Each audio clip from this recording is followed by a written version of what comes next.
السلام علیکم خواتین و حضرات، قرآن مجید کے تعارف کے پارٹ نمبر 5 میں خوش آمدید۔ آپ لوگوں نے ویڈیو کو فل دیکھنا ہے اور چینل کو سبسکرائب کرنا ہے۔ قرآن کریم کے حصے اور اجزاء۔ جہاں تک قرآن مجید کے حصوں اور اجزاء پاروں کا تعلق ہے تو قرآن مجید کے 30 پارے ہیں، جیسا کہ مدارس وغیرہ میں یہ رائج ہے، اور اسی طرح صحابہ کرام رضی اللہ تعالیٰ عنہم سے قرآن مجید کے حصے مقرر کر کے تلاوت کرنے کے بارے میں مسند احمد، سنن ابو داؤد، سنن ابن ماجہ اور دیگر کتب میں اوس بن حذیفہ رضی اللہ تعالیٰ عنہ سے مروی ہے کہ میں نے صحابہ کرام رضی اللہ تعالیٰ عنہم سے پوچھا کہ آپ نبی کریم صلی اللہ علیہ وآلہ وسلم کی زندگی میں قرآن مجید کے کس طرح حصے مقرر کیا کرتے تھے؟ انہوں نے جواب دیا کہ ہم اس کے 3، 5، 7، 9، 11 یا 13 حصے اور مفصل صورتوں کو ایک حصہ بنا لیا کرتے تھے۔ سورت کے معنی اور اشتقاق۔ سورت کے معنی اور اس کے اشتقاق کے بارے میں اختلاف ہے۔ ایک قول یہ ہے کہ یہ ابانہ اور ارتفاع کے معنی میں ہے، یعنی منزل اور بلندی۔ نابغہ نے کہا ہے، کیا آپ نے نہیں دیکھا کہ اللہ تعالیٰ نے آپ کو ایسی سربلندی عطا فرمائی ہے کہ ہر بادشاہ اس مرتبے سے بہت نیچے حیران و پریشان ہے؟ ایک سورت کی تلاوت کے بعد دوسری سورت کی تلاوت کرتے ہوئے گویا کاری ایک منزل سے دوسری منزل کی طرف منتقل ہوتا ہے۔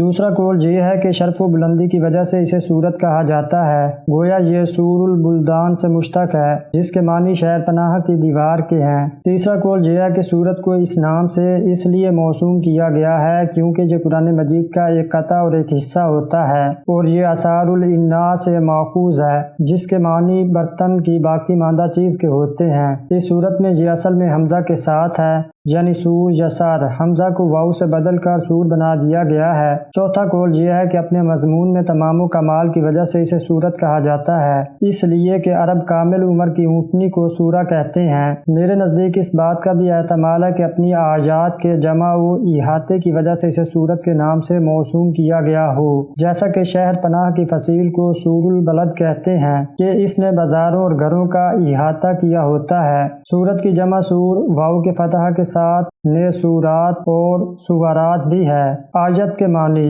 آیت اس بات کی علامت ہوتی ہے کہ سابقہ کلام اگلے کلام سے منقطع اور الگ ہے، یعنی ایک آیت دوسری آیات سے جدا اور منفرد ہے۔ ارشاد باری تعالی ہے، ان کی بادشاہت کی نشانی۔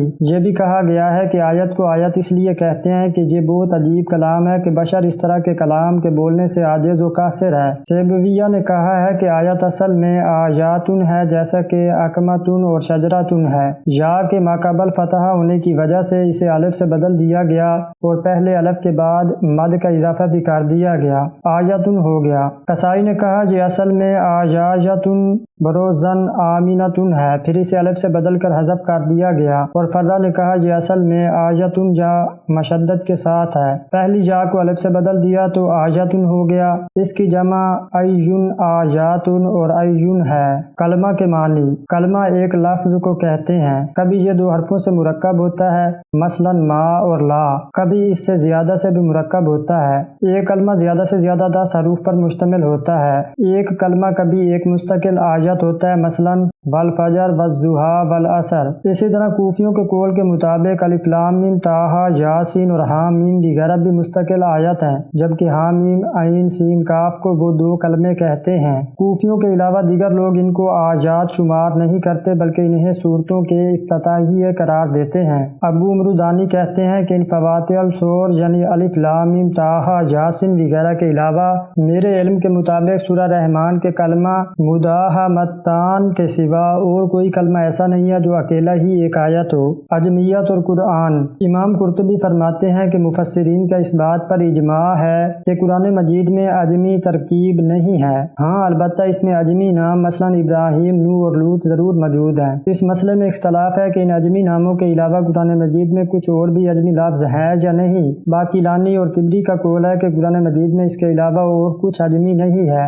اور اگر قرآن مجید کے کچھ الفاظ جو کلمات عجمیت کے مطابق ہیں تو یہ مختلف لغات کے ایک دوسرے کی موافقت کے قبیل سے ہیں۔ تو آج کی ویڈیو میں اتنا ہی، ملتے ہیں جی اگلی ویڈیو میں۔ تو ویڈیو کو لائک، شیئر، کمنٹ اور چینل کو سبسکرائب کرنا مت بھولنا۔ تب تک کے لیے اللہ حافظ۔